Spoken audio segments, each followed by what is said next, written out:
What's up, guys? I hope you are doing well. I am Sanket Rathi. Welcome to Table Toppers. देखिए, आज जो हमारा topic रहने वाला वो रहने वाला एयर। देखिए, आपने सुबह सुबह उठ के कभी योगा किया होगा तो आपने ठंडी ठंडी काफ़ी शानदार हवा महसूस की होगी। कितना अच्छा लगता है तब हम सुबह सुबह ताज़ा हवा लेते हैं तब।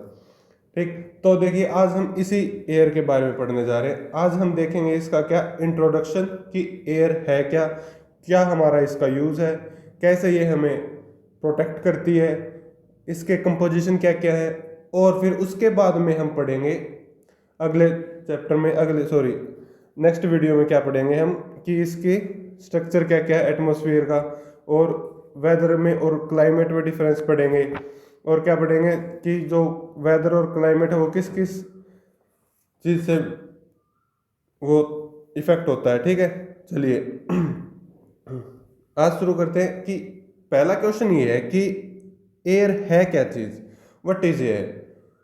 तो इसका सिंपल सा आंसर क्या है, it is the mixture of all gases.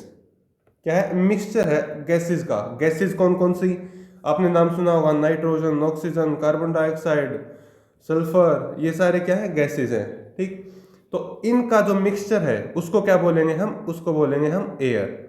ठीक, अब इसकी हमें नेक्स्ट क्वेश्चन ये होगा कि सर चलिए मान लिया एयर है क्या, लेकिन इसकी हमें ज़रूरत क्यों है। तो इसका आंसर देखिए क्या है, we need air for breathing. क्यों चाहिए हमें, देखिए हम एक दिन खाना खाए बगैर रह सकते हैं, कुछ घंटे पानी पिए बगैर भी रह सकते हैं, लेकिन कुछ सेकंड भी हम सांस लिए बगैर नहीं रह सकते। तो देखिए ये जो एयर है वो कितनी ज़्यादा इंपॉर्टेंट है। ठीक, और ये क्या करती है एयर, ये हमें क्या करती है, जो अर्थ को जो हार्मफुल रेडिएशंस आती हैं सन से, उससे भी प्रोटेक्ट करती है। कैसे हार्मफुल रेडिएशंस, कैसे, जो सन है वो हमेशा क्या करता रहता है, रेडिएशन एमिट करता रहता है। ठीक, तो वो उस रेडिएशन में क्या होंगे, अल्ट्रावायलेट रेज भी होंगी और भी ज़्यादा हार्मफुल रेज होंगी। वो क्या करती है, जो अर्थ के अराउंड जो एटमॉस्फेयर है, एटमॉस्फेयर वो क्या करेगा, उस रेडिएशन से अर्थ को प्रोटेक्ट करेगा। ठीक, जो अल्ट्रावायलेट जो रेज होती हैं उससे प्रोटेक्शन कौन करता है, उससे प्रोटेक्ट करता है ओजोन लेयर। हम इसको भी पढ़ेंगे, आराम से पढ़ेंगे कि ओजोन लेयर है क्या। ओजोन एक गैस है, उसकी जब एक लेयर बन जाती है एक जगह पर, जब वो इकट्ठा हो जाती है तो उसको क्या बोलेंगे, ओजोन लेयर।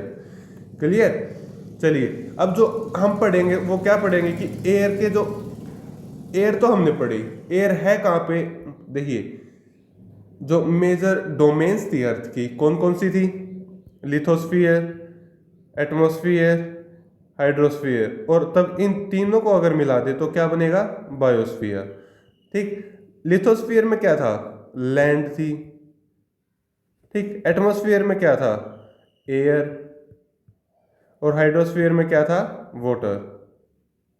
तो एटमॉस्फेयर, एयर है कहाँ पे प्रेजेंट, एटमॉस्फेयर में। एयर कहाँ पे प्रेजेंट है, एटमॉस्फेयर में। अब ये एटमॉस्फेयर क्या है, एटमॉस्फेयर को अगर मैं बताऊं तो ये एक ऐसा है कि ये एक ब्लैंकेट की तरह वर्क करेगा। देखिए सर्दियों में हमें क्या ठंड लगती है तो हम क्या करते हैं, ब्लैंकेट ले लेते हैं। ठीक, तो उसी तरह से जो अर्थ को अगर ठंडी लग रही है तो ये क्या करेगा, एक ब्लैंकेट ओढ़ लेता है, और वो ब्लैंकेट क्या है, वो है एटमॉस्फेयर। जो एटमॉस्फेयर में जो गैसेज है वो क्या करती हैं, जो अर्थ को, एक तो अगर सन के डायरेक्ट, सन की रेज इसके ऊपर डायरेक्ट गिर रही हैं तो क्या करेगा, उस साइड पे क्या होगा, उस साइड पे क्या होगी, हीट होगी। ठीक, और जिस साइड सन की रेज नहीं है वहां पे क्या होगा, कोल्ड होगा, ठंडा ठंडा एरिया होगा। ठीक, तो ऐसे क्या होगा कि ये जो एटमॉस्फेयर है ये ब्लैंकेट कैसे काम करेगा, कि क्यों कहते हैं हम इसको ब्लैंकेट। इसमें देखिए जो एक CO2 गैस है, CO2, ये क्या करेगी, जो सन से रेज आ रही है ना उसको अपने अंदर ट्रैप कर लेगी। मतलब जो सन से रेज आई उसको तो अलाउ कर देगी अर्थ के ऊपर आने पर, लेकिन जो अर्थ से वापस जो रेज रिफ्लेक्ट होके जा रही है उसको हम बोलते हैं टेरेस्ट्रियल रेज। ठीक, तो उसको ट्रैप कर लेगी, कुछ को जाने देगी, कुछ को रोक के रख लेगी। इससे क्या होगा, हमारी अर्थ का जो टेम्परेचर है वो नॉर्मल रहेगा। ठीक, इसका इफेक्ट भी देखेंगे कि क्या इफेक्ट हो रहा है। ठीक, एक बार जो गैसेस के कंस्टिट्यूएंट है एयर के, वो कौन कौन सी गैसेस हैं, मेनली कौन सी गैस है, वो है नाइट्रोजन। कितने परसेंट है, वो है 78%। उसके बाद सेकंड नंबर पे वो है ऑक्सीजन, ये लगभग कितनी है, 21%। ठीक, अप्रोक्सीमेटली बता रहा हूँ मैं। ठीक, फिर उसके बाद कौन सी गैस है, आर्गन। ये कौन सी है, आर्गन, ये कितनी है, 0.990%। क्लियर। ये जो है ये है कार्बन डाइऑक्साइड, ये कितनी है, 0.03%। लेकिन इसकी क्वांटिटी क्या हो रहा है, बढ़ रही है। क्यों बढ़ रही है, क्योंकि हम देखिए क्या कर रहे हैं, पेड़ पौधे काट रहे हैं। ठीक, व्हीकल्स को ज़्यादा से ज़्यादा यूज़ कर रहे हैं, फॉसिल फ्यूल्स ज़्यादा बर्न कर रहे हैं, ज़्यादा से ज़्यादा इंडस्ट्रीज लगा रहे हैं। उससे क्या है कि उससे जो कार्बन डाइऑक्साइड है वो ज़्यादा रिलीज हो रही है। इसका इफेक्ट हम देखेंगे कि अगर ये ज़्यादा रिलीज हो रही है तो इसका इफेक्ट क्या होगा एटमॉस्फेयर के ऊपर। ठीक, तो कंपोजिशन क्या है एटमॉस्फेयर के, एटमॉस्फेयर के अंदर है क्या क्या चीज़, गैसेज हैं, मैंने बताया आपको, वाटर वेपर्स भी हैं, वो भी बताया, और डस्ट पार्टिकल्स भी हैं। ठीक, ये सारी चीज़ें मिलके क्या बनाती हैं, एटमॉस्फेयर। अब गैसेज तो हमने देख ली कि कौन कौन सी मेन गैसेज हैं। वाटर वेपर्स कैसे बनेंगे, जब देखिए वाटर जब जो सी एरिया है उससे क्या होगा, इवेपोरेट होगा। इवेपोरेशन से क्या होगा कि वाटर के वेपर्स होंगे, वो क्या करेंगे, एयर के अंदर क्या करते रहते हैं, रोटेट करते रहते हैं, इधर से उधर घूमते रहते हैं। ठीक, तो डस्ट पार्टिकल्स हमने देखे कि जब तेज हवाएं चलती हैं तो क्या करते हैं, जो लाइट पार्टिकल्स होते हैं लाइट ग्रेन्यूल्स होते हैं, इतने लाइट होते हैं कि हवा उनको अपने साथ उड़ा के ले जाती है, तो वो डस्ट पार्टिकल्स भी क्या करेंगे, एयर के अंदर प्रेजेंट होंगे। क्लियर। चलिए अब देखते हैं हम एयर सर्कुलेशन क्या है। ठीक, एयर सर्कुलेशन देख लेते हैं कि हवा, चलो हमने मान ली कि एटमॉस्फेयर में एयर है, तो अब इसका काम क्या है, ये एक जगह से दूसरी जगह पर जाती कैसे है, ये हम देखेंगे। ठीक, तो एयर सर्कुलेशन का मेन कारण क्या है कि जो एक प्रिंसिपल लगा लीजिए इसको, क्या कि जो मोशन ऑफ एयर है from high pressure to low pressure, ये क्या क्रिएट करेगी, मूवमेंट क्रिएट करेगी किसके अंदर, एयर के अंदर। और ये जब एयर एक जगह से उठ के वापस कहीं पे घूम के और वापस से वहीं पे आएगी, तो क्या उसको क्या बोलेंगे, एयर सर्कुलेशन। ठीक, ये एसी वो नहीं जो आप सोच रहे हो, एयर कंडीशनर होता है वो, ये एयर सर्कुलेशन है, एसी। क्लियर। चलिए अब देखिए ये चलता कैसे है, ये जो प्रोसेस है वो देखिए एक बार। जो आपकी बुक में जो डेफिनेशन दे रखी है एक डू यू नो में, उसको मैंने एक बार स्प्लिट कर दिया है, क्यों, ताकि आपको उसको आसानी से समझ सको। ठीक, तो देखिए when air is heated it expends. देखिए एयर हीट होगी, कैसे होगी भाई हीट, देखिए सन की रेज आ रही है यहाँ पे अर्थ के ऊपर, जो लैंड जो एरिया है वो क्या करेगा, जल्दी गर्म हो जाता है, किसके कंपैरिजन में, वाटर के कंपैरिजन में। ठीक, तो यहाँ क्या होगा, एरिया जो है वो क्या होगा, जल्दी गर्म होगा। लैंड के कांटेक्ट में जितनी भी एयर है वो क्या करेगी, गर्म हो जाएगी, हीट एब्जॉर्ब करेगी, और वो क्या करेगी, एक्सपेंड होगी और ऊपर उठ जाएगी। एक्सपेंड क्यों होगी, देखिए कोई भी चीज़ आप अगर उसको गर्म करोगे, जैसे आपने देखा होगा अगर आप दूध को उबालते हैं तो वो क्या करता है, एक्सपेंड करता है, उफान आता है उसके अंदर। तो ऐसे ही एयर होगी, वो क्या करेगी, एक्सपेंड होके हल्की हो जाएगी, और हल्की होने के बाद ऊपर उठेगी। फिर क्या करेगी, यहाँ पे प्रेशर क्या हो जाएगा, हाई, यहाँ पे प्रेशर क्या है, लो, तो यहाँ से यहाँ पे मूव करेगी। ठीक, लेकिन जो सी के ऊपर जो एयर है वो क्या, कूल है, ठंडी है, उसके अंदर क्या होगा, प्रेशर ज़्यादा, तो यहाँ से वो यहाँ पे मूव करेगी। ठीक, अब यहाँ पे प्रेशर लो होने लगेगा तो ऊपर से नीचे आ जाएगी। ये पूरा क्या है, बना एक सर्कल बना, सर्कुलेशन बना, तो इसको बोलते हैं हम एयर सर्कुलेशन। ठीक, अब देख लीजिए expends become lighter and goes up, expand होगी, लाइट हो जाएगी, और क्या करेगी, ऊपर उठ जाएगी। कूल एयर इज डेंसर, मैंने बताया जो ठंडी हवा वो डेंस होगी, थोड़ी सी भारी होगी, and that is why it tends to sinks down. जो ये हवा होगी, जो ठंडी हवा होगी, वो क्या करेगी, ऊपर की जो हवा ठंडी हो जाएगी वो क्या करेगी, नीचे आएगी।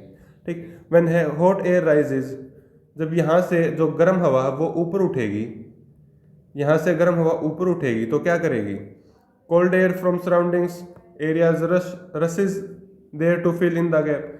देखिए यहाँ पे जो गैप आया वो नहीं, ये जरूरी नहीं कि सी से ही जो एयर है वो क्या करेगी, इस गैप को फिल करेगी। अगर और कहीं पे अगर ठंडी हवा है तो वो भी क्या करेगी, इसको फिल कर देगी। ठीक, तो इससे क्या होगा, ये क्या करता है, सर एयर क्या है, सर्कुलेशन हो रहा है। ये देखिए, इसमें आप आराम से समझ सकेंगे। देखिए यहाँ से हवा उठी ऊपर और यहाँ पे गई, फिर वापस आई, फिर यहाँ से यहाँ पे आई, फिर ऐसे क्या कर चलता रहता है, एक सर्कुलेशन चलता रहता है। ठीक, अब देखिए एक मेजर टॉपिक है आपका क्या, ग्रीन हाउस इफेक्ट। देखिए मैंने बताया था कि जो अर्थ है उसके ऊपर क्या है, जो नाइट्रोजन, ऑक्सीजन, कार्बन डाइऑक्साइड, इन गैसेस की क्या क्वांटिटी सेम है। अगर सेम है तो अर्थ अपने हिसाब से अपना काम करती रहेगी, कोई दिक्कत नहीं है। अगर इनके साथ छेड़छाड़ की जाए तो क्या होगा, अगर छेड़छाड़ की जाए तो क्या होगा, देखिए अगर हम ज़्यादा से ज़्यादा पेड़ काटेंगे तो क्या होगा, ऑक्सीजन कम प्रोड्यूस करेंगे और कार्बन डाइऑक्साइड कम लेंगे वो। ठीक, अगर कार्बन डाइऑक्साइड की क्वांटिटी अगर इसके अंदर बढ़ने लगी तो क्या होगा, देखिए एक बार ये देख लेते हैं कार्बन डाइऑक्साइड बढ़ती क्यों है। जब हम फॉसिल फ्यूल्स बर्न करते हैं तो उससे क्या होगा, कार्बन डाइऑक्साइड रिलीज होगी। ठीक, वो कार्बन डाइऑक्साइड क्या करेगी, देखिए एक बार सन से रेज आई, यहाँ पे रेज आई, ये इसको ऊपर फॉल की, यहाँ अर्थ ने एब्जॉर्ब की, फिर वापस जब अर्थ रेडिएट करेगी उन रेज को तो क्या करेगी, जो CO2 के पार्टिकल्स है वो क्या करेगी, उसको वापस से रिफ्लेक्ट कर देगी, अर्थ के टुवर्ड्स से रिफ्लेक्ट कर देगी। इससे क्या है, जो अर्थ का जो टेम्परेचर है वो क्या रहता है, मेंटेन रहता है। ठीक, अगर कार्बन डाइऑक्साइड की क्वांटिटी बढ़ने लगे, देखिए अगर यहाँ से ये रिफ्लेक्ट हुई, यहाँ भी कोई मॉलिक्यूल होता कार्बन डाइऑक्साइड का, यहाँ भी कोई मॉलिक्यूल होता, यहाँ भी कोई मॉलिक्यूल होता, यहाँ भी कोई मॉलिक्यूल होता, तो वो क्या करेगी, वापस से रिफ्लेक्ट कर देगी। तो क्या करेगी, वापस जो रेडिएशन एटमॉस्फेयर से बाहर जा रही है वो क्या करेगी, अर्थ के अंदर ही ट्रैप होके रह जाएगी। तो इससे क्या होगा, इससे क्या होगा, टेम्परेचर बढ़ेगा। इस टेम्परेचर राइज होने को क्या बोलते हैं हम, इस टेम्परेचर राइज होने को बोलते हैं क्या, ग्लोबल वार्मिंग। ठीक, अब देखिए when the gas is like carbon dioxide, carbon dioxide मतलब अकेली कार्बन डाइऑक्साइड ऐसी नहीं है जो रिफ्लेक्ट कर रही है, और भी गैसेज है। कौन कौन सी, मीथेन है, निट्रस ऑक्साइड है, क्लोरोफ्लोरोकार्बन्स हैं, ये सारी क्या है, गैसेज हैं जो क्या करती है, ऐसा काम करती है, जो अर्थ से जो रेडिएशन जा रही है उसको वापस से अर्थ के सरफेस के टुवर्ड्स क्या करती है, रिफ्लेक्ट कर देती है। ठीक, क्लियर। चलिए ये था आज का आपका topic, I hope you understand this topic. और एक बात और, आज के बाद डेली आपको 2 वीडियो देखने को मिलेंगी, एक सुबह मॉर्निंग में और एक इवनिंग में। ठीक, अगर बाई चांस कभी ना हो पाया तो अगले दिन भी आपकी वीडियो कंटिन्यू हो जाएगी। ठीक, अगर आपको कोई भी डाउट हो तो आप कमेंट सेक्शन में पूछ सकते हैं। वीडियो पसंद आई तो इसको लाइक करना, शेयर करना और सब्सिडी दे देना। ठीक, thank you very much, God bless you, जय हिंद।